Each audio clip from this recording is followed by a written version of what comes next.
కార్తీక పురాణము అధ్యాయం 15 పారాయణం తాడూరి కపిల. దీప ప్రజ్వలనం జ్ఞానప్రదాయకము. వశిష్ఠుడు జనకుడితో, ఓ జనక మహారాజా, ఈ కార్తీక మాసంలో శివకేశవుల ఆలయాలలో ఎక్కడైనా దీపారాధన, నృత్యము, గానము, దీపమాల సమర్పణలను చేసినవారు ముక్తి మోక్షాలను పొంది తరిస్తారు. ద్వాదశి నాడు ఆలయంలో గాని మరెక్కడైనా గాని ధూప దీప నైవేద్యాలతో ఆరాధించే వాళ్ళు విష్ణు సన్నిధికి చేరుకుంటారు.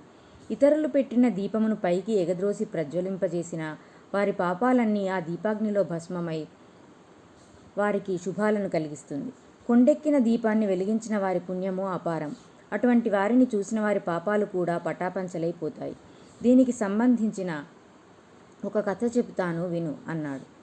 జనక మహారాజా, సరస్వతీ నదీ తీరంలో ఒక శిథిలమైన దేవాలయం ఉండేది. నిష్ఠాగరిష్ఠుడైన ఒక యోగీంద్రుడు ఆ దేవాలయానికి వచ్చాడు. అది కార్తీక మాసం. మానవ ధర్మంలో ఆచరించాల్సిన జప తప స్నాన సంధ్యాదులన్నింటికీ వీలుగా ఉంటుందని ఆ ఆలయాన్ని పరిశుభ్రం చేశారు. చక్కగా ముగ్గులు పెట్టారు.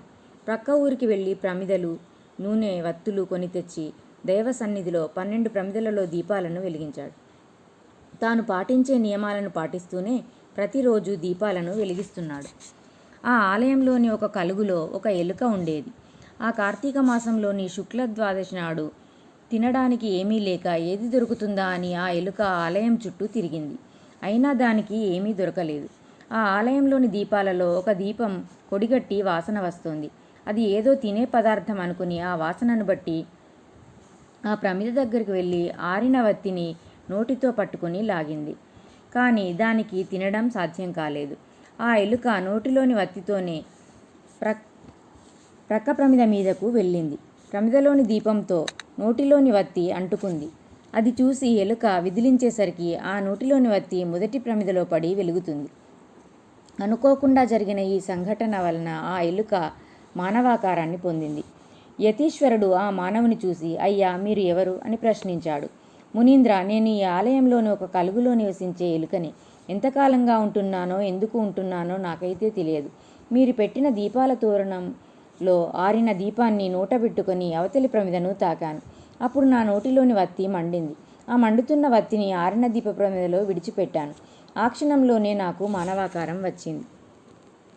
ఆ మానవుడు చెప్పిన మాటలు విన్న యతీంద్రుడు తన దివ్య దృష్టితో ఆ ఎలుక యొక్క పూర్వజన్మ విషయాన్ని గమనించాడు. అయ్యా, ఈరోజు కార్తీక శుద్ధ ద్వాదశి. తినడానికి ఏమి దొరుకుతుందా అని వెతుకుతూ ఆలయం చుట్టూ ప్రదక్షిణలు చేశావు. స్వామి సమీపంలో ఉన్న దీప జ్వాలను చూశావు. అందులో ఆరిన ప్రమిదలోని వత్తిని తినే వస్తువని భ్రమపడి నోటితో కరచుకొని ప్రక్కకు కదిలావు. వెలుగుతున్న ప్రమిదలోని జ్వాలతో నీ నోటిలోని వత్తి వెలిగింది. ఈ విధంగా నీకు దీపాన్ని వెలిగించిన పుణ్యం లభించింది. నీ పాపాలన్నీ తొలగిపోయినాయి. మానవాకారాన్ని ధరించావు. పూర్వజన్మలోని పాపఫలం కారణంగా నువ్వు ఎలుకగా పుట్టావు. గడిచిపోయిన జన్మలో నువ్వు బాహ్లిక దేశంలో జైనమతంలో పుట్టావు. నువ్వు నీ కుటుంబ పోషణమనే తాపత్రయంలో పడి ధనాపేక్షకు లోబడి స్నాన సంధ్యలను, కులాచారాలను నిర్లక్ష్యం చేశావు. నీచులతో స్నేహం చేసినందువలన నీకు చెడు అలవాట్లు వచ్చినాయి. ఆ కారణంగా మద్యపానం చేస్తూ వ్యభిచరిస్తుండేవాడివి. ఈ విధంగా నువ్వు చేసిన దురాచారాల వలన, దేవతారాధనకు దూరమైనందువలన ఈ జన్మలో ఎలుకవై పుట్టావు. ఆలయంలో జీవిస్తున్నందువలన నువ్వు జన్మాంతరాలలో చేసిన పాపమంతా తొలగిపోయింది.